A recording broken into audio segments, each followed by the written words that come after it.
Buenas, tchê! Sejam bem-vindos a mais um episódio da nossa série de podcasts aqui. Vocês já têm visto, conteúdo muito bacana, muito interessante.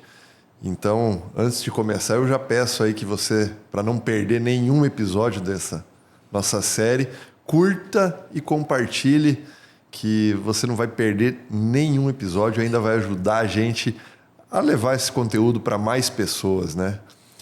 E hoje nós temos aqui um convidado muito especial, né?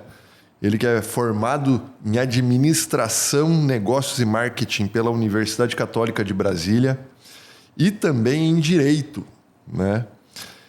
Ele é especialista em Economia pela George Washington University e Master of Business Administration, né?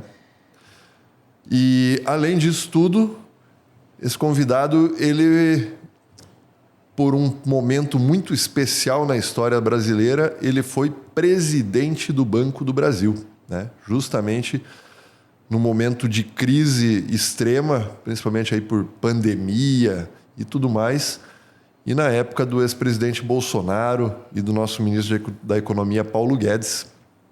E esse convidado, então, que fez uma carreira brilhante aí no Banco do Brasil, é o nosso amigo Fausto de Andrade Ribeiro. Seja bem-vindo, meu amigo.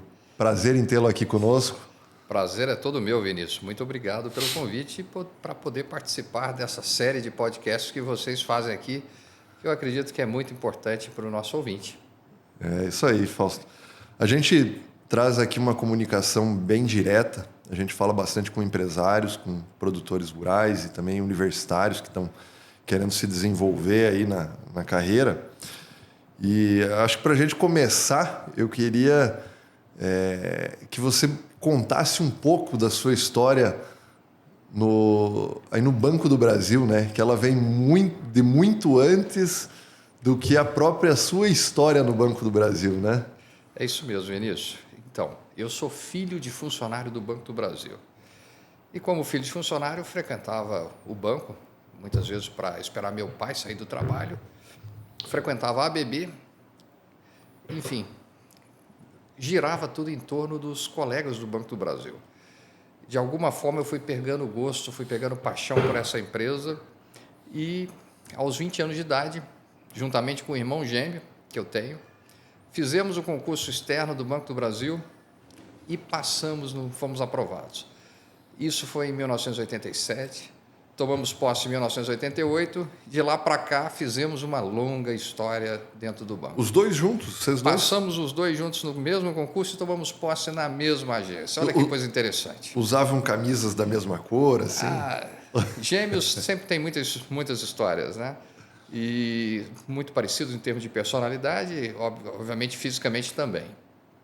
Mas a nossa história começou em 1988, foi uma longa carreira, foram 35 anos de banco, dos quais o banco te permite que você trabalhe em diversas áreas da organização. Te dá uma formação, vamos dizer assim, com multiconhecimento e te permite aí também uma mudança de cidades, muitas vezes até de país. A minha carreira começou numa agência do interior, como qualquer pessoa que entra nessa instituição. Você passa pelas funções mais básicas, você começa pelo atendimento, depois você vai sendo caixa e vai passando para outras funções importantes. E eu tive uma experiência muito interessante no agronegócio. Tá? Eu, com menos de 2 anos de banco, já substituí o fiscal de operações do agronegócio. Eu lembro que naquela época, e aí fazendo uma história bem interessante, me pediram para fazer uma medição diária, né, para fazer uma fiscalização, para saber se realmente a área plantada pelo nosso cliente se equivalia realmente àquilo que ele tinha declarado. E eu lembro que eu falei o seguinte: eu vou comprar uma corda, Vinícius. Comprei uma corda de 50 metros, era a maior que eu tinha encontrado, e saí pela propriedade rural fazendo figuras geométricas. E as figuras geométricas que a gente já havia aprendido em matemática, a gente somava as áreas. Enfim, no final das contas, a Terra, é difícil você conseguir fazer com que aquilo ali realmente representasse uma medição verdadeira. fiel, fidedigna realmente da área plantada. Mas era o recurso que nós tínhamos disponíveis naquela época. Se você compara com hoje, esses jovens que estão entrando no Banco do Brasil hoje e compara com aquilo que eu peguei lá atrás, hoje você tem fotos de satélites, as medições são automáticas, você consegue identificar, inclusive, no meio da vegetação, no meio da plantação, quando você tem uma área mais clara ou mais escura, representando, inclusive, a ausência de água. Então, o mundo mudou muito, facilitou demais, mas as experiências ficam. E aí a gente tem história hoje para contar, né? Como é que a coisa funcionava. Essa questão de tecnologia, a gente que vem de uma época, acho que um pouco pré tanta tecnologia assim, né? A gente vê as diferenças, né? Hoje você fala isso, nossa, tive que pegar uma corda. Hoje você pega uma imagem de satélite, ela te dá até qual é a cultura que um cliente do banco está plantando lá, né? Se ele realmente colocou lá, ele falou que era soja no projeto dele, se ele está plantando milho, se ele está com pasto ou qualquer coisa. Exatamente, Vinícius. Hoje a tecnologia ela vem de uma forma absurda ajudar o pessoal do agronegócio. Eu tive uma experiência também na Europa. A minha carreira me permitiu trabalhar em países diferentes pelo Banco do Brasil. Trabalhei na Argentina, trabalhei nos Estados Unidos, trabalhei em Madrid, na Espanha. E a cultura, por exemplo, que é utilizada na Espanha, você tem parreirais, né? E você tem drones que fazem a cobertura dessas áreas, fotografando de uma forma assim muito intensa a produção. Você consegue identificar pragas, você consegue identificar se está no momento certo para fazer a colheita. Enfim, a tecnologia de ponta ela vem para ajudar e vai ser muito importante. Nós vamos comentar aqui já como a tecnologia vai ser importante para a gente poder ter uma agricultura de precisão e realmente poder atender a demanda de alimentos que vem pela frente aí, né, em função de crescimento populacional e outras variáveis que vão influenciar. Sim.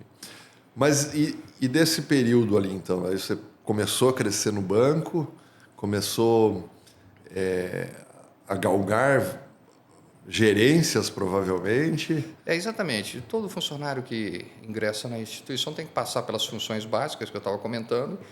E como o banco tem funções em diversas áreas, eu costumo dizer, gente, que o Banco do Brasil tem vaga para engenheiro, tá? Tem vaga para advogado, tem vaga para agrônomo, tem oportunidade para jornalista, para matemático, estatístico, enfim.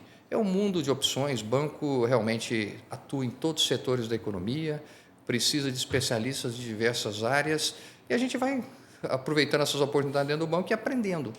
Né? O tal do Long Life Learning, né? Que é uma expressão muito usada atualmente. Você tem que estar com a cabeça aberta e com disponibilidade e disposição para aprender o tempo todo. E aí a gente vai percorrendo várias posições, desde a função básica dentro da organização e vai crescendo, vai conseguindo cargos de gerência e o banco vai te preparando para desafios do futuro. E a gente vê que o long life learning, e também uma expansão de conhecimento, né? Você tem que ter conhecimento em N áreas, de N setores distintos, porque você está diariamente lidando com pessoas dos mais variados setores com as mais variadas realidades, né? Isso que é o bacana de você trabalhar numa organização que ela está presente no Brasil inteiro, tá? Então você tem diferenças regionais, tá? Você tem públicos diferentes. Então quando a gente fala em banco, aliás, qualquer tipo de empresa que quer explorar o Brasil como oportunidade de negócio, ela começa a diferenciar os perfis de clientes existentes. Então, nós temos o varejo que mais comum que a gente chama perfil CDIE, que é pessoal de uma renda um pouco mais baixa, mas um público extremamente interessante, e consumidores de determinados tipos de produtos e serviços. E você tem o varejo de alta renda, né? Que aí chega até o private, que ele realmente que vai ter uma atenção talvez um pouco diferenciada, mas que pode consumir também um perfil de produtos diferentes dos demais. Da mesma forma ocorre com as pessoas jurídicas, né? Elas são enquadradas em categorias diferentes, né? desde das grandes corporações, ou large corporates, como a gente chama no âmbito financeiro, até as pequenas empresas, micro e pequenas empresas, e obviamente que cada uma delas estão dentro de um segmento e consomem produtos diferenciados de acordo com as suas necessidades. E para terminar assim a questão da tua história, como foi chegar à presidência do maior banco do Brasil? Isso estava na tua perspectiva de carreira? Você lá em 88 se programou, olha, um dia eu quero estar naquele lugar. Difícil a gente falar sobre isso, viu, Vinícius? Mas é claro que toda vez que a gente ingressa numa corporação, nós queremos crescer, né? Todo aquele que tem vontade de galgar posições superiores começa a se planejar para isso. Eu acho que a primeira coisa que a gente pensa lá atrás é o seguinte: essa empresa me dá a oportunidade de alcançar novas posições estratégicas, e a gente quer tirar proveito em cada uma delas e aprender o máximo possível para poder se preparar cada vez mais para desafios maiores. É claro que eu vou dizer para você o seguinte: sonhar com um cargo desse é possível quando você ingressa na organização? Né? Eu vou dizer para você que eu sonhei, claro, como qualquer funcionário que entra, um dia você imagina alcançar o posto máximo. É claro que as coisas acontecem, às vezes, de uma forma diferente de como você imagina. Muitas vezes não é uma linha reta, né? A tua história dentro das organizações. Às vezes você tem que pegar alguns atalhos, outras vezes você vai pegar um caminho maior, mais distante, mas enfim, o importante é você ter foco e persistência, tá? O que aconteceu comigo, eu acredito que quando o presidente da República e o ministro Paulo Guedes escolheram um funcionário para assumir o Banco do Brasil, foi como se tivesse dado um prêmio para o próprio banco, para que um funcionário pudesse comandar a casa. E nada melhor, sendo bem honesto com você, nada melhor que alguém que conhece a casa profundamente, conhece já os seus problemas, as suas limitações, né? Conhece também as suas virtudes, para comandar a empresa. Sim. Tá? Porque quem chega de fora, numa organização com 90 mil funcionários, com um nível de complexidade que é uma instituição que trabalha a nível Brasil e mundial, porque o banco não está só no Brasil, o banco tem agências fora, inclusive bancos fora. Tem um banco na Europa, tem um banco na Argentina, tem um banco nos Estados Unidos. Que não é o Banco do Brasil, né? Isso, que não é o Banco do Ele Brasil. É dono de bancos. Que é dono de banco.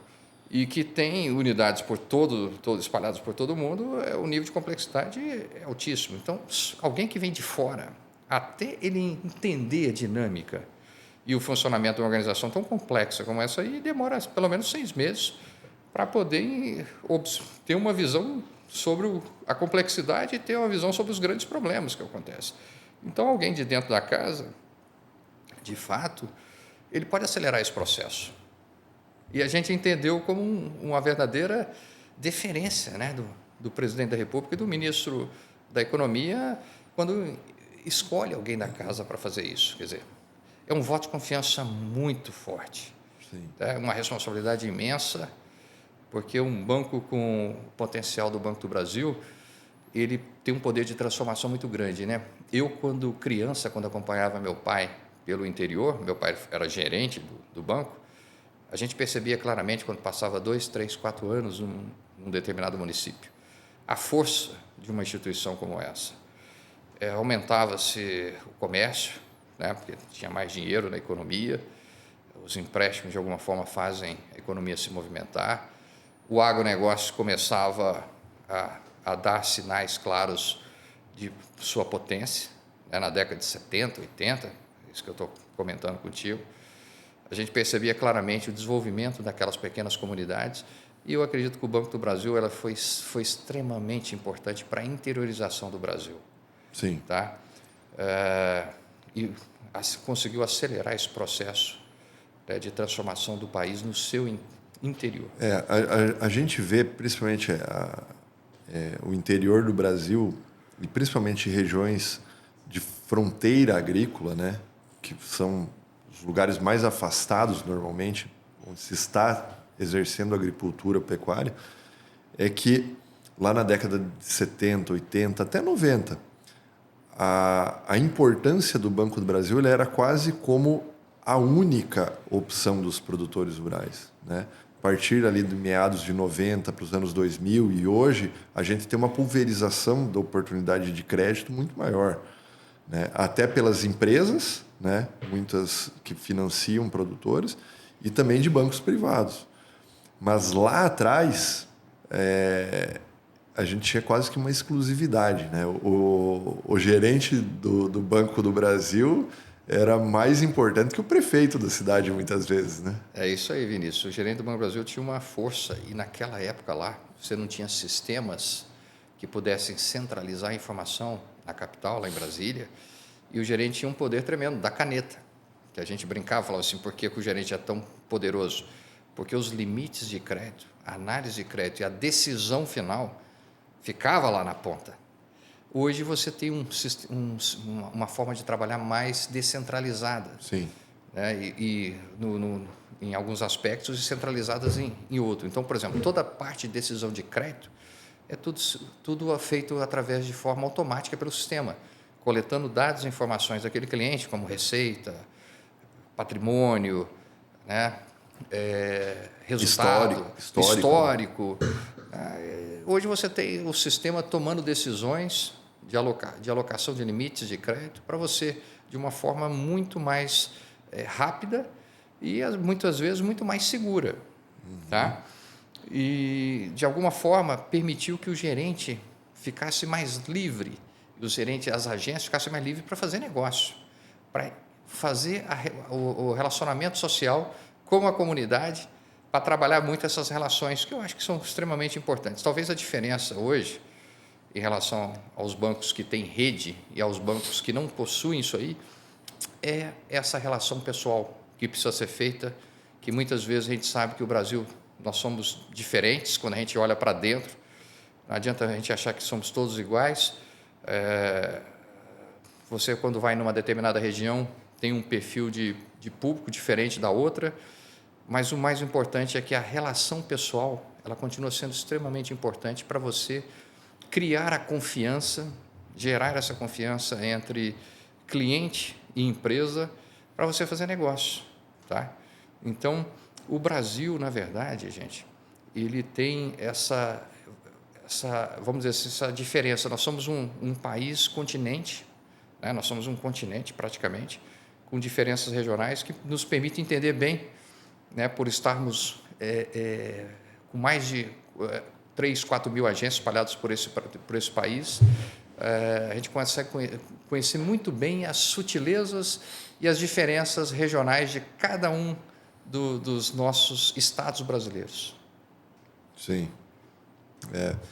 E a gente vê que é muita diferença, né? A gente vinha conversando já ontem, a gente trocou uma ideia, a gente falou, por exemplo, a diferença regional de onde nós estamos aqui em Tangará da Serra para o eixo da 163, que nós estamos falando a 200 quilômetros no mesmo estado, que todo mundo de fora acha que é o mesmo perfil.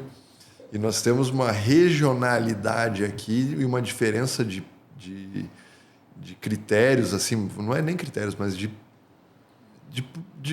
estilo de produtores rurais bem diferentes numa região muito próxima. Vinícius, você fez um comentário bem interessante que me faz recordar de uma passagem minha na época da presidência do banco.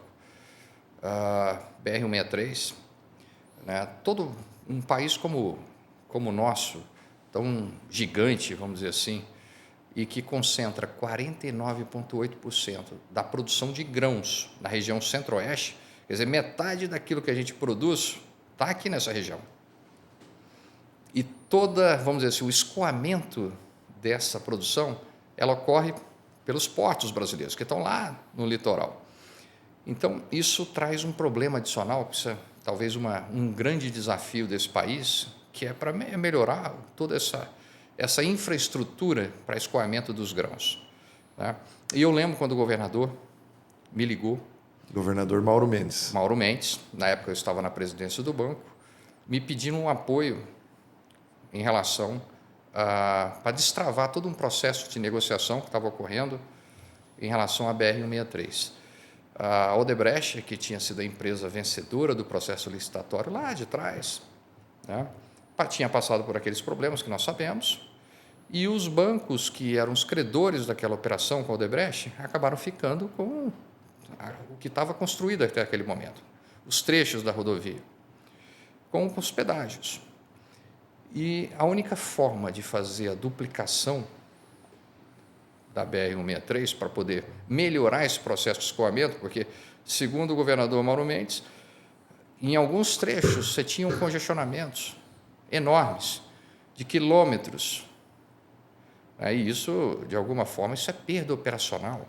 Sim. É perda não só de tempo, de combustível, de recursos com os caminhoneiros. Enfim, você tinha também a perda, né, dos grãos que caem dessas caçambas. A gente tem até perda de vidas, né? Isso, perda de vida. E, na época, a única solução encontrada foi que o próprio Estado se encarregasse para fazer essa duplicação.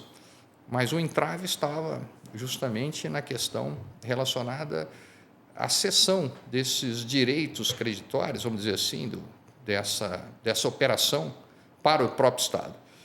E aí eu, de alguma forma, consegui ajudar, fazendo essa interlocução junto aos demais bancos, para encontrar uma saída estratégica.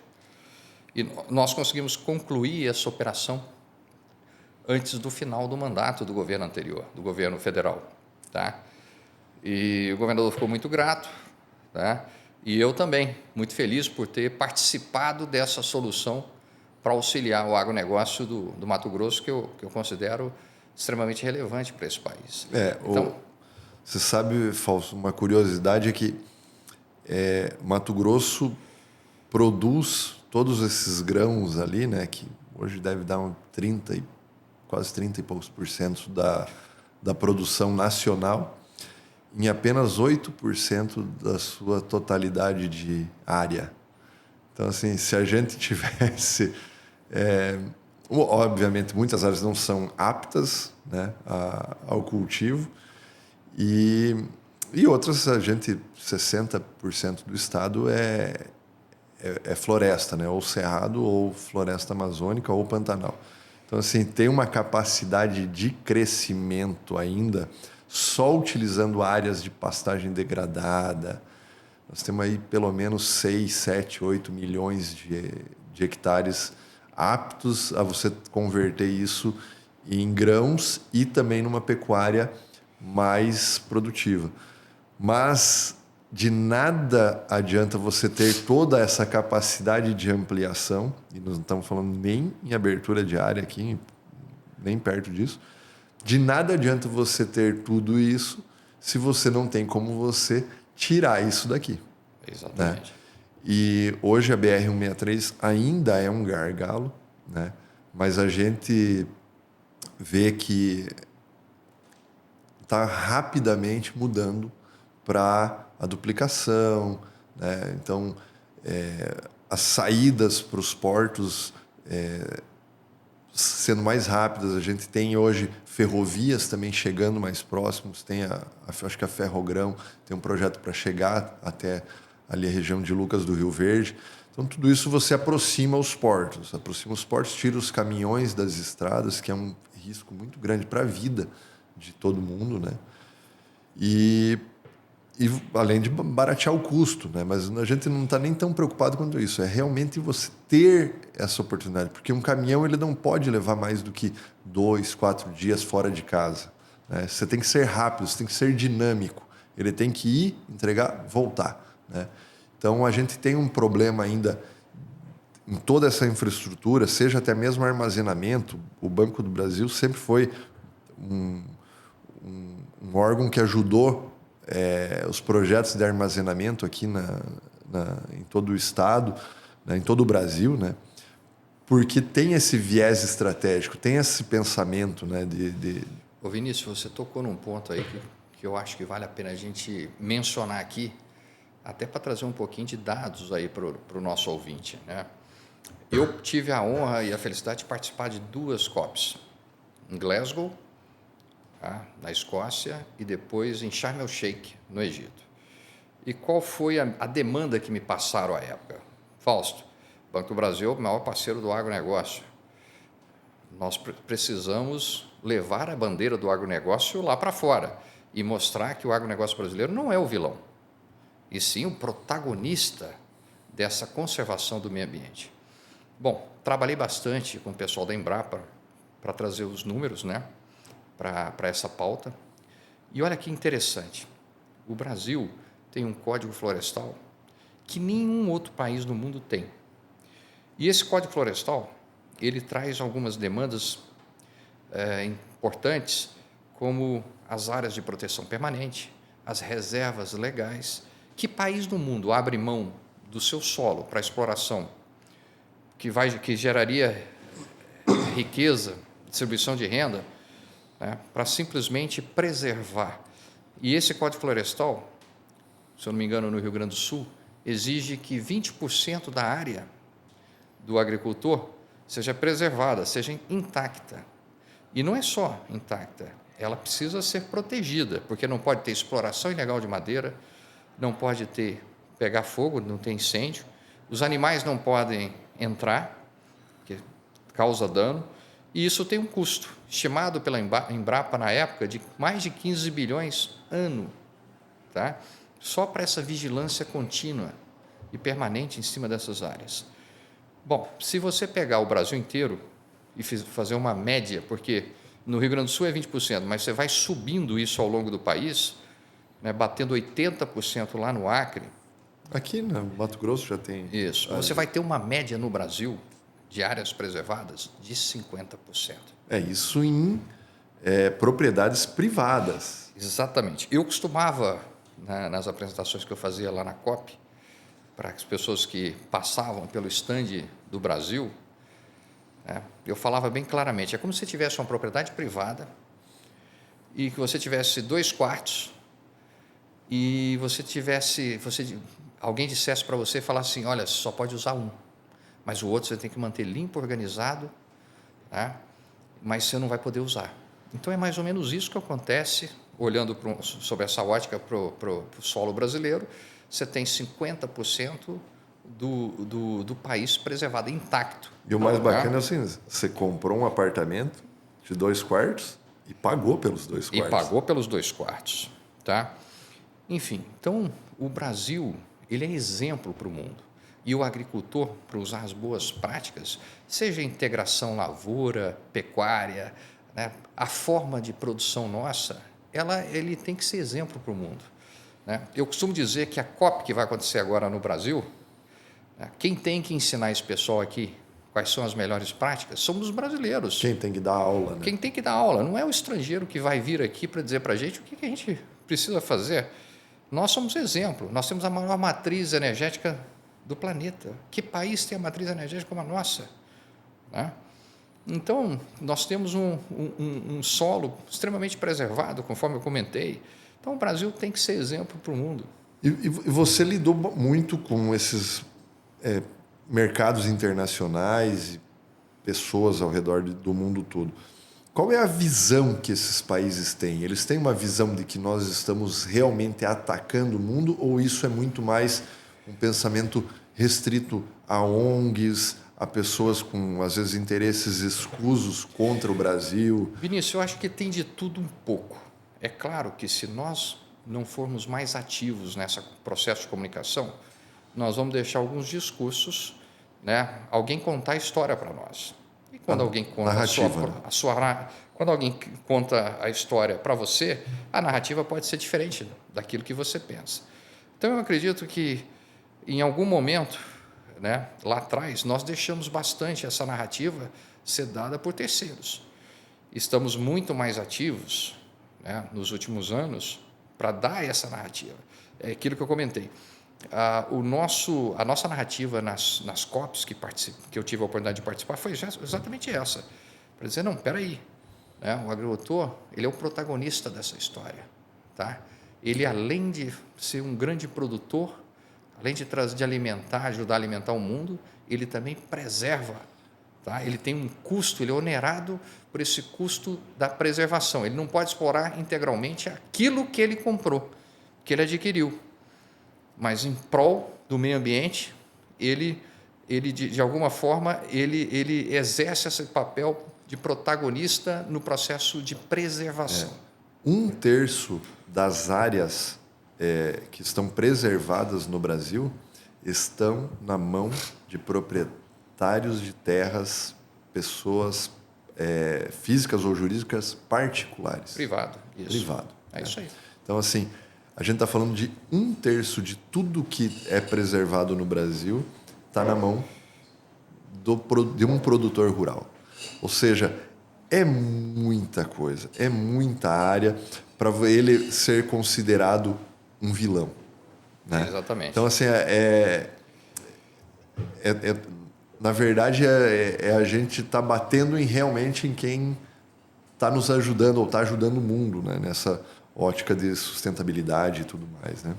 Vinícius, se você olhar com uma visão mais estratégica para o futuro, e aí vai uma visão aqui interessante para os nossos ouvintes e agricultores que estão aqui nos ouvindo. Eu costumo sempre fazer essa observação. Quando eu olho para o agronegócio nesse momento e comparo com o futuro, claro que nesse momento você tem um nível, você teve um recuo no preço das commodities depois do boom que aconteceu na época da Covid.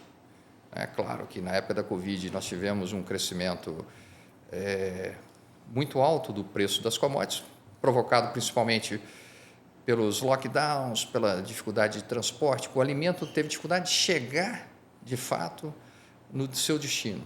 Sim. Tá? Então, isso fez com que, de alguma forma, os preços subissem. Nós tivemos também um problema na cadeia de suprimentos. Eu, particularmente na época que eu estava na presidência do banco, eu visitei várias empresas do agro, principalmente grandes montadoras de máquinas e equipamentos agrícolas. E era incrível, todas elas com um problema na cadeia de suprimento. Às vezes faltava chip para o painel do trator, muitas vezes faltava pneu. Né? Então, houve, de fato, vamos dizer assim, um encarecimento mesmo, né, de máquinas, equipamentos, e houve o boom no preço. Né? O que nós estamos vendo hoje é o seguinte: houve uma acomodação nesse preço pós-Covid, mas, por outro lado, os insumos, né, tudo aquilo que você usa no processo de produtivo, de alguma forma, ainda está caro. Então, houve um aperto nas margens do agricultor.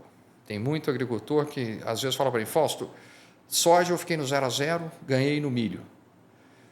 Ou, soja eu perdi alguma coisa, mas o meu ganho no milho, acabei ficando no 0 a 0. Nós estamos percebendo o seguinte: o agricultor brasileiro, ele tem muito patrimônio e pouca liquidez nesse momento. Tá? Eles estão muito endividados, é claro, porque assumiram compromissos com instituições financeiras para poder para ter essa produtividade recorde que cada ano que passa a gente percebe aí um aumento da produção. Só para você ter uma ideia, os números da Embrapa, o aumento da área plantada nessa última safra foi de 2%, mas uma produtividade cresceu em 10%. Então, tudo isso aí é esforço dos nossos agricultores brasileiros, que estão empregando mais tecnologia e estão tendo que investir nesse processo.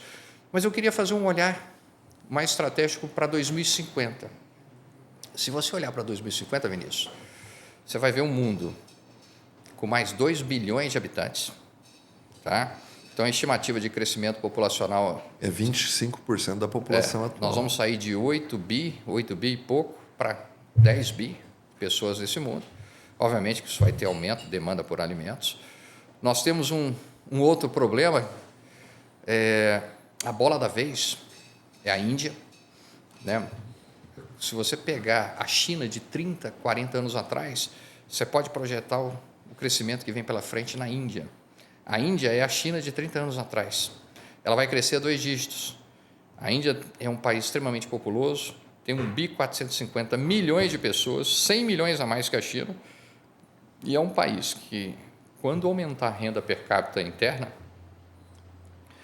a primeira coisa que as pessoas fazem é comer melhor.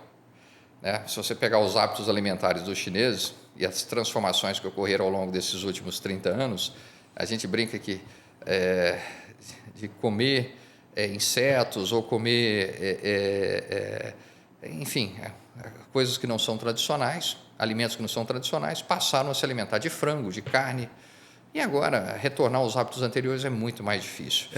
No momento que o chinês passou a comer o frango, ele nunca mais voltou a comer um grilo, né?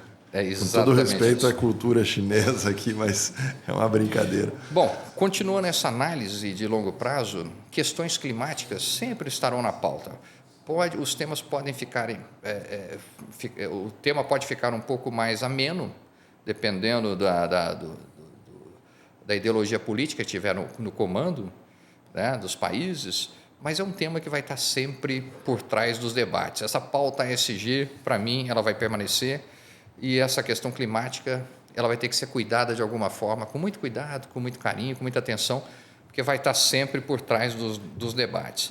Essa questão do ESG, você vê que os países da Europa, eles agora nos últimos anos aqui, eles deram uma flexibilizada nas regras internas deles. Então, Vinícius, por isso que eu estava comentando, o tema ESG, ele vai ser uma preocupação constante. Em algum momento, por questões pontuais, né, nós estamos percebendo conflitos armados, nós estamos percebendo a economia europeia ainda fraca, né, com a necessidade de estímulos, maiores estímulos e de medidas protecionistas para a economia. Esse tema pode ser deixado de lado momentaneamente, sim, mas na minha percepção, ele vai ser uma constante daqui para frente. Tá? Eu acho que assim, também ele está sendo deixado de lado internamente para eles, mas eles não abandonam uma pauta internacional. Uma pauta de exigência perante o Brasil, principalmente, né, eu acredito. Então, na hora de fazer as negociações comerciais, com certeza, o pano de fundo, né, sempre vai ser negociação comercial para proteger os seus respectivos mercados. E esses temas vão entrar na discussão, né, para limitar a sua produção de alguma forma. Pelo menos é a forma como eu enxergo essas negociações que ocorrem no âmbito internacional. Né? Tem aí um pano de fundo que está por trás, que sempre é proteger os seus respectivos mercados. Mas eu queria voltar aqui ao cenário que eu estava tentando desenhar para você. Nós vamos ter um aumento populacional, nós vamos ter um aumento da renda per capita da Índia, nós temos potenciais conflitos que ainda perduram aí por algum tempo, fora o conflito da Ucrânia. Nós temos regiões que são altamente sensíveis a essas questões, o próprio Oriente Médio.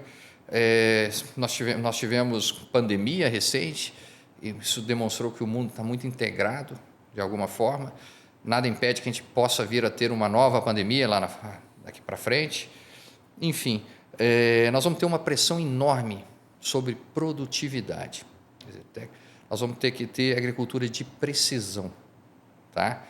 Então, a hora que a gente olha para o mundo e vê esse cenário até 2050, qual o país no mundo que tem condições de atender essa demanda do crescimento por busca de alimentos? É o Brasil. Nós temos algumas coisas chaves aqui no Brasil, que eu costumo sempre colocar. Nós temos recursos hídricos em quase toda a extensão do nosso território nacional. Nós temos terras agricultáveis, inclusive terras degradadas para serem recuperadas. Nós temos também... Nós temos aqui o agricultor capacitado. Aptidão, gente. Se você pegar o agricultor da década de 70 e comparar com o agricultor que nós temos hoje, quanto aprendizado, quanta capacidade que foi agregada ao longo de todo esse período, quanto conhecimento. Claro que nós temos problema sucessório, nós estamos tendo, mas esse problema já está sendo trabalhado, né, ao longo dos últimos anos. E, por fim, nós temos talvez algo que os outros países do mundo não têm. Um órgão como a Embrapa, de alta capacidade técnica, que dá o apoio para que a gente possa se desenvolver no agronegócio com a velocidade que nós tivemos ao longo dos últimos anos. Então, esses 4 fatores juntos nos habilitam para que nós realmente possamos ser uma parte importante dessa solução que vem pela frente. Então, quando eu olho o agro hoje, eu sei que nós estamos passando por um momento, um ciclo ruim, né? de aperto nesse momento para o agricultor, mas quando eu olho para 2050 e vejo todos esses quesitos, nós somos realmente uma parte importante dessa solução para o mundo. Não existe um país que tem todos esses pré-requisitos como o nosso. Você pode pegar os Estados Unidos, eles têm invernos extremamente rigorosos, né, onde as áreas ficam extremamente cobertas por gelo, né, por neve, congeladas. E que país no mundo consegue ter 2 safras, em muitos lugares até 3 safras, como o nosso? E gente totalmente preparada e uma Embrapa por trás para nos apoiar a desenvolver a nossa agricultura, inclusive no Cerrado. Sim. Né? Então, o Brasil realmente nos traz uma esperança muito grande, e eu acho que o agricultor pode olhar para o futuro com otimismo e perceber que ele é a solução. Tá? Você sabe, Fausto, que aqui a gente conhece muitas histórias aqui da região, né? Chapadão do Parecis, Tangará, Campo Novo, Brasnorte, Juína e tudo mais. E uma coisa que assim, muita gente que veio na década de 70 chegou aqui em Tangará, vou ficar aqui, eu vou mais para cima. Ele falou, não, eu vou subir um pouco mais. Ele vinha, subia a serra aqui do Parecis e ele passava reto 200, 250 quilômetros e ia embora. Porque ele falava, aquilo ali não dá nada. É um cerrado, se você for nas reservas indígenas ali, algumas áreas é um cerrado de 1 metro de altura, parelho, algumas árvores um pouco maiores, mas é só aquilo ali. Então você fala, não cresce nenhum tipo de planta aqui, né? E uma das áreas mais produtivas do mundo. Então, assim, ele não é apto para a floresta, ele é apto para a agricultura, né? Chuvas perenes, todos os anos o mesmo ciclo, né? Você dificilmente nessa região você tem uma quebra de safra por falta de chuva ou por excesso de chuva de vez em quando, né? Mas hoje, como os produtores estão preparados tecnicamente, então muitas máquinas, dificilmente uma quebra de safra por falta ou excesso de chuva. Então, assim, como mudou e como mudou a mentalidade, né? Mas uma conversa agora há poucos dias, o pessoal nos falou mais que não é de 30, 40 anos atrás. Se você pegar o mesmo produtor de 10 anos atrás e trazer ele para hoje, ele já teria uma grande dificuldade de se manter nesse período, né? Porque mudou muito e a coisa está se transformando. A tecnologia ela não é só um celular, né? A tecnologia empregada no campo, ela se atualiza e se modifica a cada ano. É novos produtos, é novos equipamentos, é novas formas de se fazer. E a produtividade vem crescendo exponencialmente da mesma forma, né? Vinícius, é isso aí. E você tocou num ponto que vale a gente comentar. Tudo isso começou na década de 70. Sim. Né? Eu tive a honra, a felicidade de conhecer Alisson Paulinelli, né? Um dos grandes, vamos dizer assim, personagens dessa mudança, tá?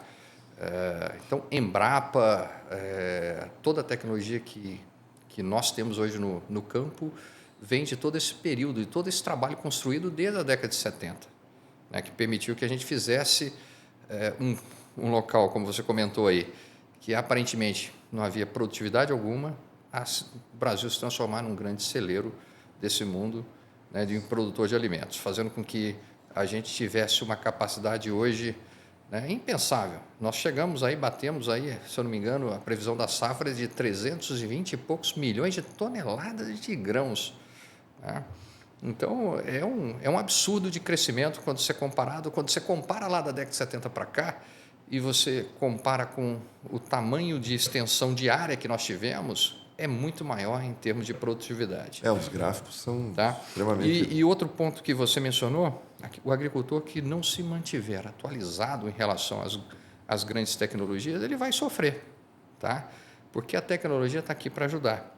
Tá? Muitas coisas virão de fora, por exemplo, questão de genética dos grãos, né? se espera que que a produtividade não venha única e exclusivamente das técnicas de plantio, mas também de modificações genéticas que vão acontecer aí, né, no trabalho das sementes. Sim. Né? Mas outra parte, sim, vem da tecnologia, da melhor forma de plantio, da busca pela questão da eficiência operacional no processo. Né? Hoje você tem maquinário que consegue mapear, por exemplo, parte da sua lavoura, parte da sua colheita, nos lugares onde você tem mais produtividade e menos produtividade.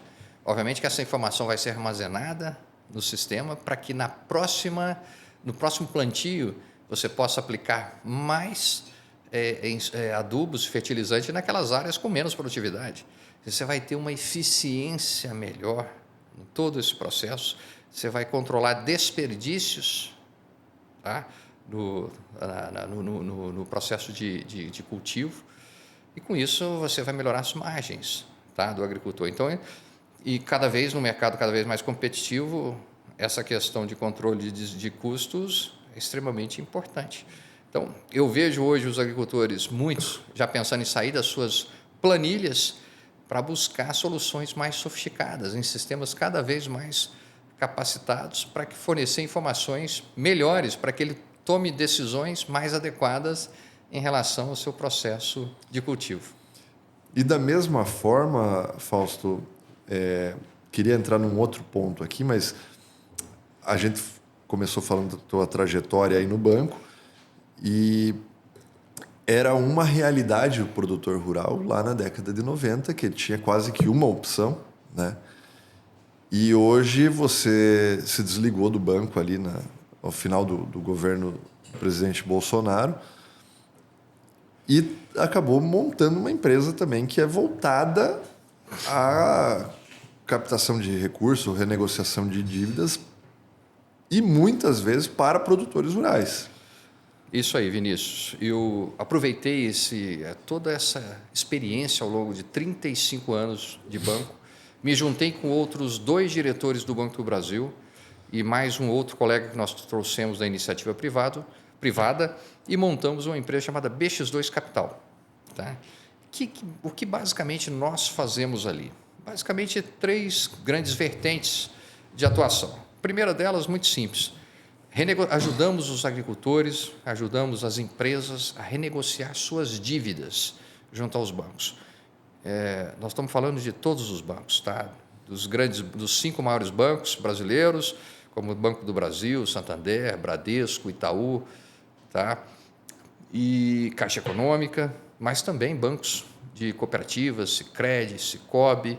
Então, nós apoiamos o agricultor nesse processo, né, para que ele possa, eu sempre brinco e falo assim, ele precisa colocar o nariz fora d'água e respirar nesse momento de aperto das margens financeiras. Então, a gente trabalha bastante nesse reperfilamento da dívida e estamos tendo muito êxito em apoiá-los, muitas vezes conseguindo, vamos dizer assim, reprogramar essa dívida para 5 anos, 10 anos, para que ele possa tomar esse fôlego e, na melhor, quando o ciclo se inverter, a gente sabe que esse ciclo uma hora vai se inverter, ele possa repagar essa dívida o mais rápido possível. Até porque, pouco tempo atrás, você estava do outro lado da mesa, né? Exatamente. Então, como nós aprendemos ao longo dessa nossa jornada de 35 anos, como funciona esse processo de renegociação, então, acredito que eu posso contribuir bastante, né, com os bons argumentos.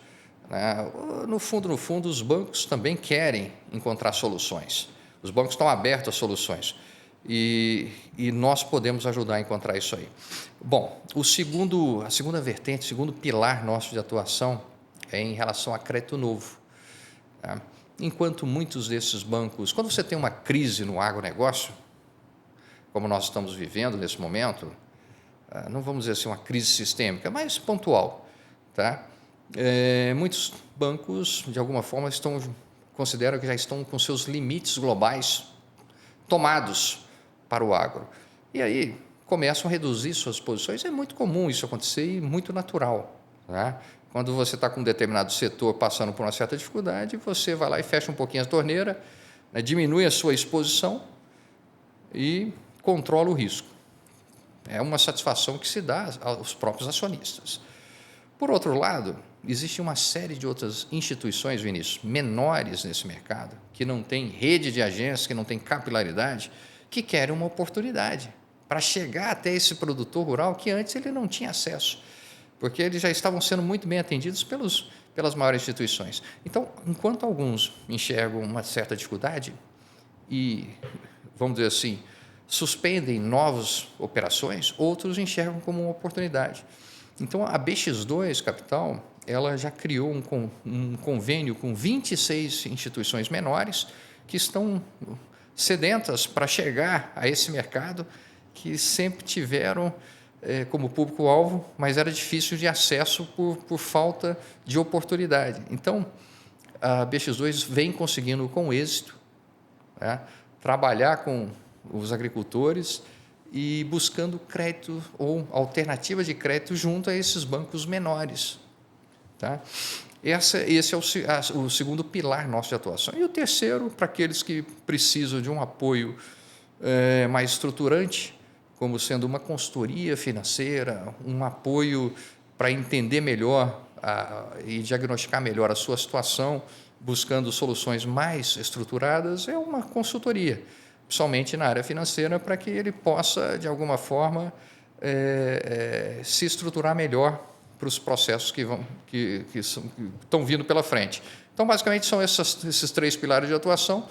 E eu destaco novamente a renegociação de dívidas, que é esse momento que o agro está vivendo, como sendo um grande pilar da nossa atuação. Estamos tendo muito êxito, tenho conseguido ajudar bastante agricultor nessa jornada de renegociação de suas posições.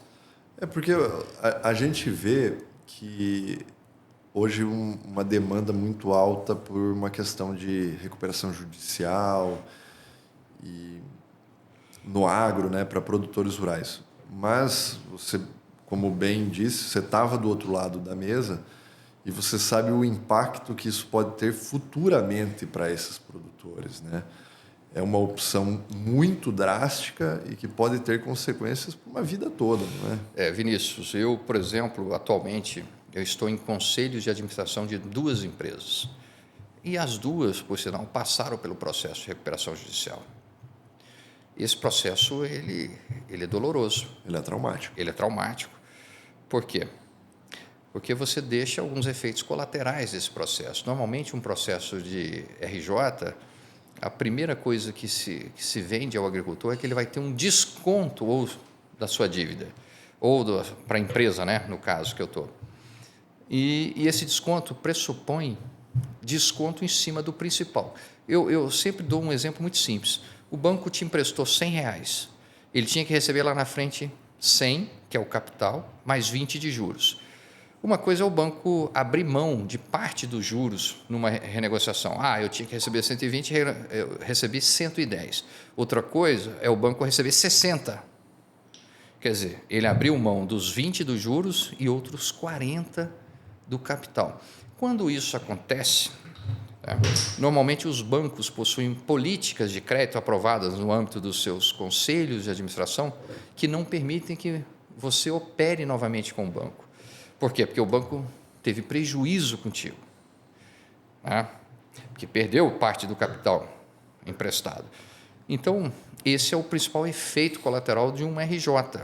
Além disso, Vinícius, a primeira coisa que acontece no mercado quando ocorre uma RJ, as portas de crédito se fecham para a sua empresa. Então, se você não tiver fontes alternativas para captação, você está fadado a ficar estagnado ou até ir realmente para a liquidação. Tá? Bom, e fora outros efeitos. Tá? Uma empresa, por exemplo, de capital aberto em bolsa, uma RJ é terrível. Tá? Isso traz um trauma tremendo junto aos seus acionistas.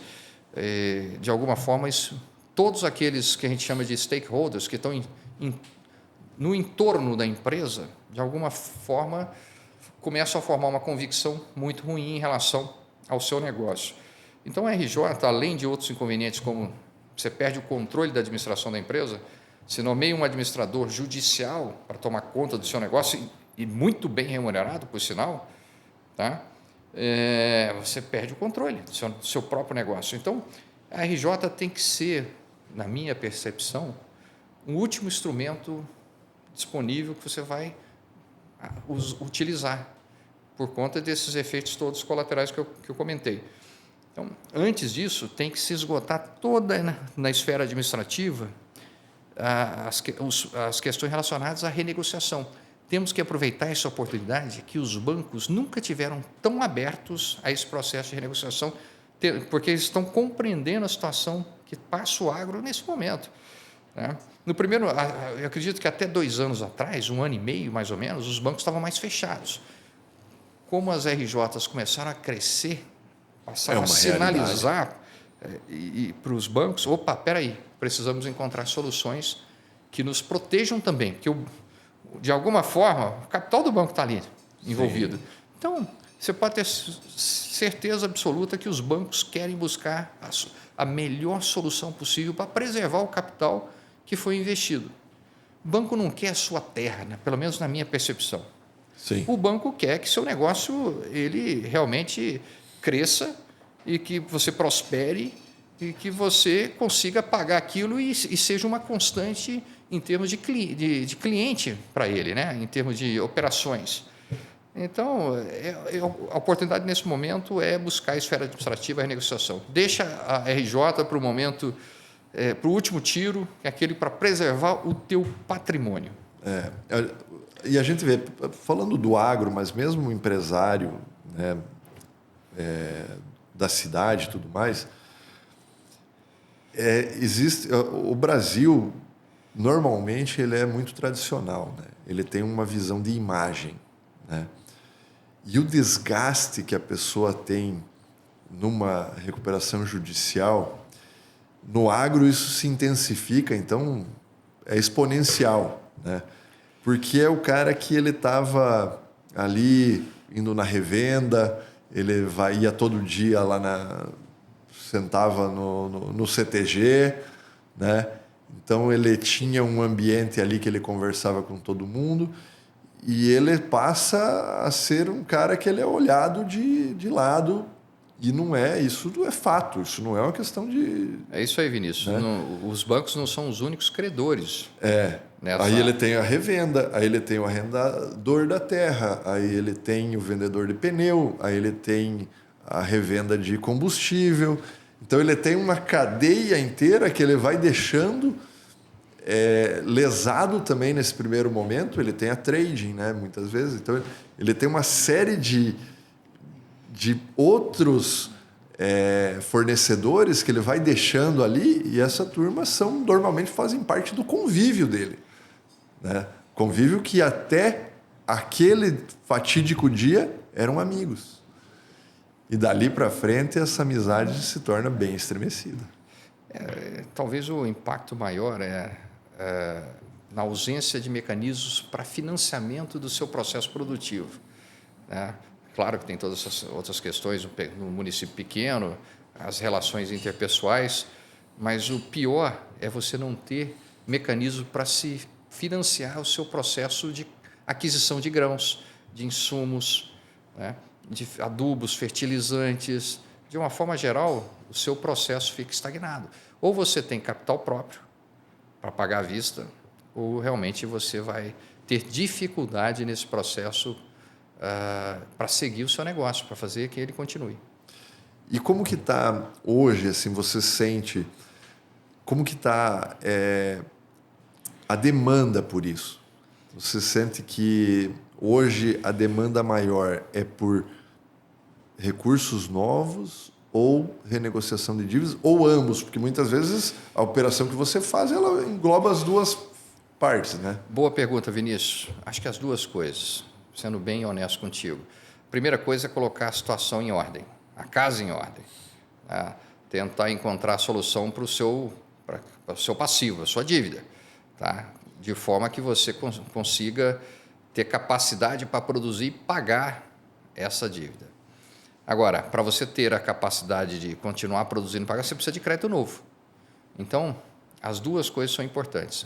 Botar a situação em dia e buscar soluções né, para você continuar com fontes alternativas de financiamento. E eu acho que é aí que nós podemos contribuir. Tá? Nós podemos atuar nas duas soluções. Muitas vezes, aquele banco que renegocia a dívida contigo, ele quer esperar uma nova situação para voltar a emprestar novamente para você. Tá? Então, vamos supor, você renegociou a situação com determinado banco, banco X, né? Conseguiu alongar o perfil da sua dívida de 1 ano, que o vencimento era de curto prazo, para 5 ou 10 anos. Obviamente, aquele banco vai tomar alguns cuidados adicionais para voltar a operar contigo. Muitas vezes o limite de crédito fica suspenso quando você alonga demais a operação. Tá? E aí o interessante é que a gente consegue buscar outras soluções em outras instituições, talvez menores, mas instituições que sempre tiveram apetite para entrar no agro e que não tinham oportunidade anteriormente, porque os clientes estavam muito bem atendidos, né, no mercado financeiro. Então, essas duas variáveis são importantes e só tem um jeito de você conseguir isso, botando a vida em dia e buscando outras alternativas. E hoje a gente está na verdade, parece que sempre, né? A gente tem um mundo que ele não gira, ele capota, né? É verdade. E a gente tem vamos dizer assim, uma pimentada nova agora que veio com essas medidas aí do Trump e tudo mais. Obviamente que você não está nessa negociação direta hoje com os mercados internacionais, mas você tem visto e vivido isso cotidianamente aqui e tudo mais. O que você acha que isso pode interferir no mercado, e principalmente no mercado brasileiro, de crédito, de fomento e de desenvolvimento, de crescimento do Brasil? O que isso impacta? Bom, essas medidas restritivas adotadas pelos Estados Unidos, essas medidas recentes, né, elas trouxeram já algum tipo de percepção para alguns setores, né? O principal deles, pelo menos no Brasil nesse momento, o setor de siderurgia, ele já aponta aí para uma demanda menor, né, porque teve um aumento nas taxas de importação dos Estados Unidos para esse setor. Então, algumas empresas vão sofrer um pouco com isso, né? A gente também tem que deixar pontuado, Vinícius, que a gente não sabe exatamente aonde isso vai levar, tá? Até a que ponto nós vamos chegar lá na frente, né? Se isso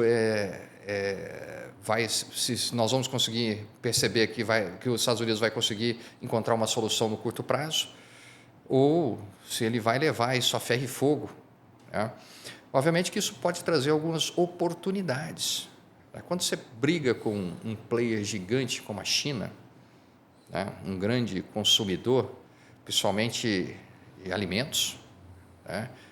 É óbvio que também a China tem o outro lado de exportação de bens manufaturados, mas basicamente quando você olhando para o agronegócio brasileiro, se fecharem as portas para o mercado americano, que são fornecedores hoje do mercado chinês, principalmente de soja e outros produtos alimentares, né, isso pode abrir algumas janelas interessantes para nós, tá?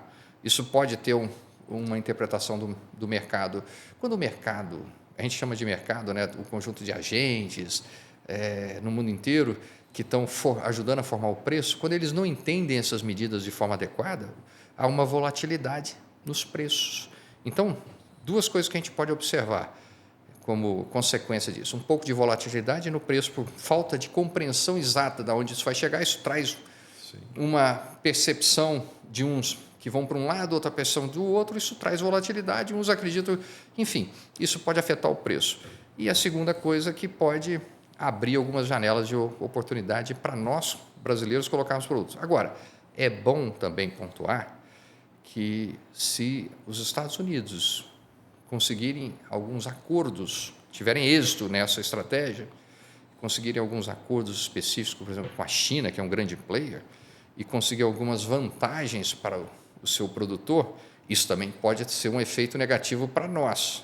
Então, tem um lado positivo e tem um lado negativo se eventualmente eles conseguirem êxito num processo de renegociação onde eles eventualmente possam conseguir algumas vantagens adicionais para os produtos americanos. Bom, de uma forma geral, como é que eu estou enxergando isso nesse momento? Ainda é muito recente, né? Tem um debate intenso, uns acreditam que o Trump deve ceder em algum momento, outros acreditam que não, que ele vai levar ferro e fogo, né? Pelo tamanho da economia norte-americana e pelo poderio dessa economia, os países serão forçados a fazer uma negociação.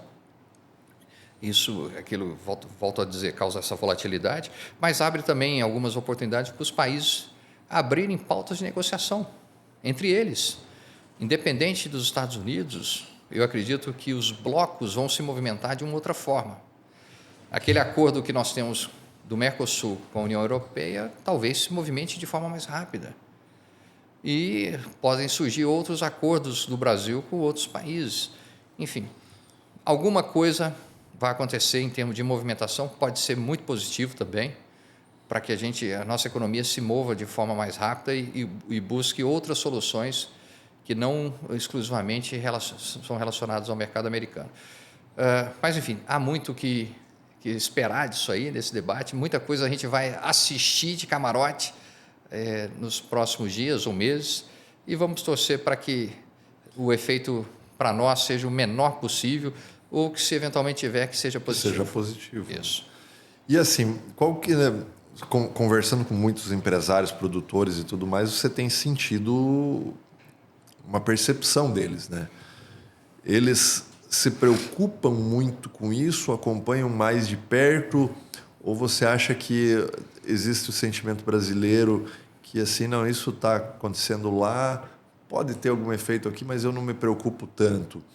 Acho que isso talvez até tenha aquela questão de aonde está posicionado esse empresário, esse produtor, né? Se ele é um exportador ou um importador muito forte, se ele é um médio aqui... Vinícius, eu tenho conversado com muitos empresários nesses últimos dias e a primeira pergunta que eu faço é exatamente qual a tua percepção em relação a essa guerra comercial que foi instalada? E muitos deles têm mostrado muita consciência em relação a esse tema. Ele fala, Fausto, a balança comercial entre Brasil e Estados Unidos é muito próxima, né? Mas, basicamente, retaliar, na percepção deles, seria um suicídio. Tá? Por que eles acreditam que seria um suicídio usando essa expressão?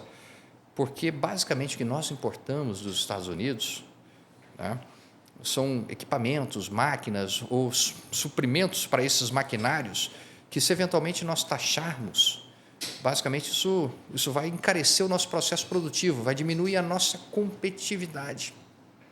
Então, isso vai gerar um problema interno, de inflação, talvez, ou de encarecimento do nosso produto na exportação. Então, retaliar, tem que tomar muito cuidado em relação a esse tema, tem que realmente ter muita prudência e cautela para aguardar esses movimentos e dar o passo correto nessa direção. Então, simplesmente fazer uma retaliação, eles acreditam que não seria interessante para o Brasil em função da demanda que existe atual de produtos que vêm dos Estados Unidos para cá. Isso vai causar um efeito ruim para a nossa economia. E tem uma questão que se a gente pensar que se o mundo todo, eu estou só jogando números aleatórios aqui, mas se o mundo todo, os Estados Unidos taxar em 30% e o Brasil em 15%, nós estamos mais favorecidos do que o resto do mundo, né? Então, assim, nós temos que olhar o macro para entender isso, né? Eu vou me atrever a dizer uma coisa aqui para você. Eu acredito que, no final de tudo isso, talvez a gente tenha um movimento extremamente interessante, onde todas essas taxações ou tarifas de importação vão ser reduzidas, de forma a se buscar mais competitividade entre os países. Então, todo esse movimento, no final, pode ser que tenha uma consequência que vá por esse caminho. Tomara, né? E aí eu acredito que os países que trabalharem melhor o seu custo de produção vão ter mais vantagens significativas. Até porque a justificativa, ou a principal justificativa do Trump é a reciprocidade. Ele fala assim, eu não posso cobrar uma taxa de importação de 2% de determinado país e ele me cobrar 18%. Né? Então, assim, essa reciprocidade ela tem que existir. Ah, mas daí ele não vai ser competitivo lá? Não, mas nós temos que ter Vinícius, por trás do anúncio feito tem essa pauta, realmente, da reciprocidade. Mas nas medidas implementadas talvez tenha fugido um pouquinho. Talvez a força dele foi maior, né? Esse desequilíbrio aí entre o discurso e a prática talvez é que tenha provocado um pouquinho essa falta de compreensão por parte do mercado, de fato, aonde se pretendia chegar. E aí causou um pouco dessa volatilidade. Mas voltando, eu sou muito positivo em relação a esse processo como um todo. Eu acredito que isso pode gerar, né, uma baixa em todos os países em relação a esse processo de tarifação, e talvez a gente tenha um mundo que vai nos exigir muito mais controle de gastos, controle de custos operacionais, para que a gente tenha um processo que melhore a nossa competitividade em termos de colocação do nosso produto no exterior. Sim. A gente volta nessa questão, né? Hoje você não pode mais ser um amador quase que em nenhuma área, né? O mundo não permite mais. Então, a profissionalização, a tecnologia e tudo mais te leva sempre a níveis de excelência. E as empresas brasileiras que quiserem sobreviver nesse mundo capitalista globalizado, naturalmente elas vão ter que ser altamente competitivas. E aí a gente vai enfrentar uma série de outros... Vamos ter que enfrentar algumas demandas, alguns problemas internos, né? Se você tirar o agro hoje do nosso PIB e olhar para a nossa economia, você vai ver que, de fato, não houve crescimento, né? A nossa indústria, né? A produtividade, ela continua andando de lado. Então, talvez aí, influenciado negativamente pelas taxas de juros, porque você inibe a questão do investimento, quando você tem taxas de juros muito elevadas, e você não tem um ROI nas empresas, um retorno sobre o patrimônio que se equipara ao pagamento da Selic. Então, você inibe bastante o investimento, quer dizer, o nosso parque fabril, né? A nossa indústria ela fica sucateada e deixa de ter a competitividade que se espera lá na frente. Tomara que dê tempo da gente poder reverter esse processo e que os nossos empresários consigam, né, preparar os seus quadros em termos com capacitação e também com investimento em tecnologia para que a gente tenha competitividade. Sabe, Fausto, eu fui agente autônomo de investimentos, né? Então, lá autorizado CVM para... Então, um pouquinho disso eu conheço. E, assim, acompanho a B3 e tudo mais, e eu falo, é difícil você listar 10 ou 20 ações. Ações, a gente fala ações, mas são empresas que têm um retorno ROI de 2 dígitos e principalmente acima de 14% ao ano. E a gente está falando só da taxa Selic, sem uma remuneração. Como que hoje você convence duas coisas? Um empresário a investir o seu próprio dinheiro nesse mundo de um juros tão alto, né? E um banco a emprestar também com taxas atrativas, com um retorno que o próprio governo está pagando 14,25% hoje, com tendência talvez até de subir um pouquinho mais, né? É claro que quando a gente olha sobre a ótica de investimento e a gente vai trabalhar para que o empresário, nos conselhos de administração, para que o empresário enxergue que esse negócio de uma forma próspera, né, ou de uma forma que vai trazer resultados ao longo dos anos, sem olhar exclusivamente por curto prazo, porque o curto prazo nós temos realmente uma taxa de juros que inibe qualquer tipo de investimento. Você está queimando capital. Se a atividade que você possui te gera uma rentabilidade abaixo dos 14%, obviamente que o empresário vai olhar para aquilo e vai falar assim, espera aí, é melhor eu comprar títulos públicos, ficar sentado aguardando, do que queimar parte do meu capital. Quer dizer, meu custo-oportunidade é de 14%, 14,25%. E você olha as previsões de mercado, até o final do ano, você vê que a taxa de juros pode chegar a 15%. E só começar a cair a partir de 2026, gradualmente, lentamente, até bater aí 10% lá em 2027, 2028. Então, é difícil realmente essa tomada de decisão por parte do empresário, mas ele tem que olhar, ter essa visão de longo prazo. Porque o investimento que ele faz hoje, por mais que consuma um pouco de capital dele, em termos de diferença de retorno com a Selic, ele tem que olhar isso para 10, 15, 20 anos. É difícil. Tá? Eu tenho experiência no âmbito dos conselhos. Muitas vezes as empresas adiam essas decisões de investimento. Isso é deixar de gerar emprego e renda nesse Brasil, deixar de ampliar o seu parque fabril, deixar de gerar uma nova produção em determinada região desse país que talvez precise, de fato, daquela oportunidade para poder se desenvolver. Isso traz essas consequências nefastas aí para a nossa economia, mas o ideal é que a gente tente convencer sempre com a visão de longo prazo. Não é fácil, mas ainda é possível trazer isso para a pauta.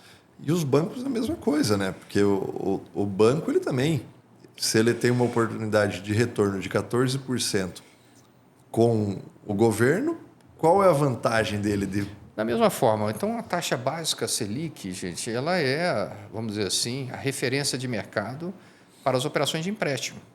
Ora, uma operação com o governo, teoricamente, é o menor risco possível no seu país. Então, quando eu vou operar com uma empresa privada, e dependendo da classificação de risco, eu vou agregando spreads ali, um percentual a mais para fazer frente a uma eventual inadimplência. Tá? Ali dentro dessa taxa de juros, tem várias variáveis ali dentro, componentes dessa taxa de juros. Uma delas é a questão da inadimplência. Tá? Claro que tem outras variáveis relacionadas ao risco de crédito ou o risco jurídico de você poder retomar um bem. Por exemplo, hoje uma propriedade rural, quando você tem inadimplência, pelo menos na época que eu estava no Banco do Brasil, você levava 7, 8 anos para você recuperar um imóvel que foi dado em garantia. Quando você retomava o imóvel, já estava invadido ou estava totalmente deteriorado.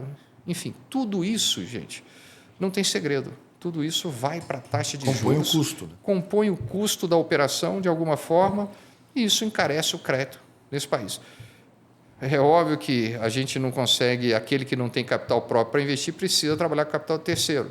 E vai buscar e ele vai ter que fazer com que o negócio dele dê uma rentabilidade suficiente para ele pagar esse custo da tomada de crédito nos bancos. E é realmente isso. Eu acho que é uma dificuldade tremenda. Um país que você tem aí margens de 7%, 8% ao ano das empresas, você com uma taxa de juros de 14% ao ano, mas um empréstimo de 17%, 18% muitas vezes, você conseguir ter essa margem para você ainda manter os 7%. Vinícius, você conta nos dedos a quantidade de empresas listadas, são 370, se não me engano, 370 e poucas empresas sócias, muito pouco para um país da dimensão como o nosso, são listadas em bolsa. Você conta nos dedos as empresas que têm um ROI, um retorno sobre o seu patrimônio superior a Selic. Normalmente bancos, tá? E pouquíssimas são as empresas que conseguem uma margem melhor. A média de 7%, 8% ali está dizendo claramente que o investidor que botou capital próprio dele naquela empresa está queimando capital. Exatamente. Tá? E aí vem essa questão. O homem médio que está sentado na sua casa, ele está olhando, mas por que eu estou ganhando 7% aqui se eu posso estar ganhando 14% ali? Né? Então, ele só faz uma realocação de recursos. É isso aí. E isso, o que acontece? Você tira dinheiro do investimento das empresas que estão... Aquele verdadeiro investimento que gera emprego, que distribui renda por esse Brasil, são as empresas que são as indústrias, são as nossas fábricas. Realmente é um investimento que não é especulativo, que é um investimento operacional mesmo. Tá? Que esse é o investimento que nós deveríamos incentivar de alguma forma e ampliar. O Campos, sempre eu gosto muito do Roberto Campos, né? foi um parceiro muito grande, na época eu estava no Banco do Brasil, e ele fala que hoje se combate a inflação usando única e exclusivamente a taxa de juros, mas o ideal seria um choque de oferta. Né? As empresas teriam que aumentar a sua oferta, e para aumentar a sua oferta precisam investir em aumentar a sua produtividade, a sua produção, e não um choque de demanda. Né? Hoje, no Brasil, a gente tem um aumento de gastos públicos, tá? Principalmente para gastos sociais, e eu não sou contra os gastos sociais, eu acho que são importantes. Tá? Temos que ter uma válvula de escape, uma alternativa de saída, eu acho que sim. Tá? Os gastos sociais provocam imediatamente aumento de impostos, tributos. Você está tributando, né, a poupança, né, aqueles poupadores, e investimentos. Né? O capital. Tá? Sim. E quando a gente já viu essa forma antes, quando você não tem aumento da oferta e você tem aumento de gasto, aumento da base monetária, você tem e menos investimentos para fazer aumentar a oferta, você tem inflação. Então, a gente precisa trabalhar isso aí também, que é muito importante para a gente aumentar a produtividade. E a gente não vê no curto e médio prazo ações que efetivamente estão sendo feitas para que você corrija essa trajetória. Nós estamos indo rumo à tempestade e parece que ninguém sinaliza que nós vamos mudar o curso. Que nós precisamos incutir nos nossos políticos e na sociedade essa visão de longo prazo. Tá? Fazer gestão olhando só para o curto prazo dos efeitos de aumento de despesas, né, para poder corrigir problemas sociais graves que a gente sabe que nós temos, distribuição de renda, né? Mas se a gente olhar para o longo prazo, esses efeitos são ruins, são nefastos para a nossa economia. Isso vai trazer, com certeza, a inflação, conforme eu comentei. Então, nós precisamos incutir na sociedade e forçar as pessoas que estão no comando a ter essa visão de longo prazo. E, muitas vezes, o político tem uma visão mais de curto prazo. É natural, tá, que ele tenha essa visão mais de curto prazo. Ele pensa na sua reeleição, ele pensa nos efeitos políticos que as medidas vão gerar, mas, em algum momento, a sociedade tem que amadurecer e pensar em tomar decisões mais estruturantes e mais importantes, com a visão de longo prazo. É como nas empresas, você até como conselheiro, você sabe, o planejamento para 10, 15, 20 anos, muitas vezes. Aonde nós queremos estar daqui a 10 anos? Aonde estaremos daqui a 20? Exatamente. E o Estado brasileiro não tem, muitas vezes, esse pensamento um pouco mais longínquo para você. Você tem períodos de 4 anos onde se muda tudo e depois muda tudo de novo e muda tudo de novo.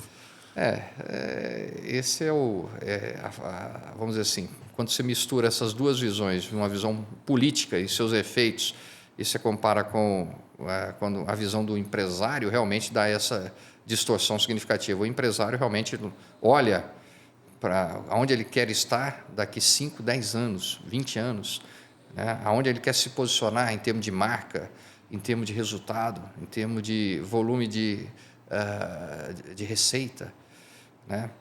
E, obviamente, ele tem que ser traçado tudo agora, né? Para as coisas chegarem lá na frente e acontecerem da forma como foi planejado, você precisa cumprir uma série de etapas. Muitas vezes são dolorosos. Corte de custos, corte, né, de pessoas, né? Fechamento de plantas, mas medidas importantes para você conseguir atingir aquele plano mais audacioso lá na frente. E essa visão, por isso que eu comentei anteriormente, essa visão de longo prazo, Vinícius, ela precisa ser colocada na sociedade. A gente precisa pensar num país que vai ter e construir um futuro, e esse futuro se constrói passo a passo, né? E muitas vezes não é a melhor decisão política no momento. Sim. Tá? Os efeitos, talvez... Agora, a sociedade vai ter que ganhar maturidade para ir compreendendo cada uma dessas etapas, e faz parte do processo evolutivo. Nós vamos ter que conviver com gestões dessa forma por muitos e muitos anos ainda, mas eu, conforme eu falei anteriormente, sou muito positivo. Eu encaro que a evolução vai acontecer cedo ou mais tarde. Nós acreditamos no Brasil, né? Nós acreditamos no Brasil. Enquanto isso, vamos fazendo a nossa parte. Exatamente, né? De forma criteriosa, querendo desenvolver, querendo ajudar. Isso. Né? Eu acho que acreditamos que daqui nossos filhos, netos e próximas gerações tenham um país melhor Com certeza. para viver e tudo mais. Né? Porque a gente sabe das qualidades, das benesses que a gente tem de morar nesse país. Né? Então a gente precisa ter segurança, ter a segurança tanto contra crimes e tudo mais, mas segurança jurídica, segurança alimentar, que você comentou e tudo mais, e que toda a sociedade tenha uma vida plena, né? Que possa curtir as oportunidades que o Brasil oferece. É um país extenso, culturas diferentes, mas todo mundo fala o mesmo idioma, né? Um país com um povo cordial, amável, vamos dizer assim, é um povo solícito, né? É um povo trabalhador, e o agronegócio está inserido aí, né? O agronegócio, conforme nós comentamos, o agro é a solução não só para o Brasil, mas também para o mundo, para contribuir com essa demanda gigante e essa pressão enorme que virá por alimentos. E nós temos tudo para ser essa válvula de escape para isso que vai acontecer. Vamos alimentar o mundo. Vamos alimentar. Né? Mas, Fausto, quero te agradecer muito. Né? Esse bate-papo aqui foi muito bacana, muito prazeroso. Né? Aprendi muito. Tenho certeza que o público que está nos acompanhando aí também, com toda certeza, teve uma expansão no conhecimento gigantesca aqui. Te agradecer e deixa aí suas palavras aí, o que você desejar. Vinícius, então obrigado novamente pelo convite, pela oportunidade de estar aqui com vocês. E um recado muito claro para os nossos ouvintes. A BX2 Capital, na qual eu estou como diretor, tem um orgulho de poder participar dessa empresa. Ela está à disposição de vocês para aqueles 3 focos de atuação que eu comentei. Vamos auxiliá-los na renegociação das suas dívidas, encontrar saídas que sejam equilibradas, que sejam interessantes. Vamos alongar essa dívida, esse perfil, e eu tenho certeza que nós podemos contribuir muito. Vamos também ajudar vocês a encontrar crédito novo, com outras empresas, outros bancos que nunca tiveram acesso ao agronegócio e estão tendo essa oportunidade nesse momento de poder alcançar vocês, e também à disposição para algum tipo de assessoria que vocês acharem interessante que a gente possa contribuir. Desejo a vocês aí que estão no início da nova safra, que essa nova safra também seja um sucesso, que a gente tenha as condições climáticas importantes para que a gente possa ter uma safra extremamente satisfatória. E vamos aproveitar as oportunidades, vamos estar ligados nas oportunidades que podem surgir aí em função de tudo isso que está acontecendo no mundo, principalmente recentemente, né? E contem novamente comigo aí para o que vocês precisarem. Grande abraço a todos vocês. Isso aí, pessoal. Muito obrigado a todos vocês que estão nos acompanhando aí. Lembre-se, curta e compartilhe para você ver os novos episódios.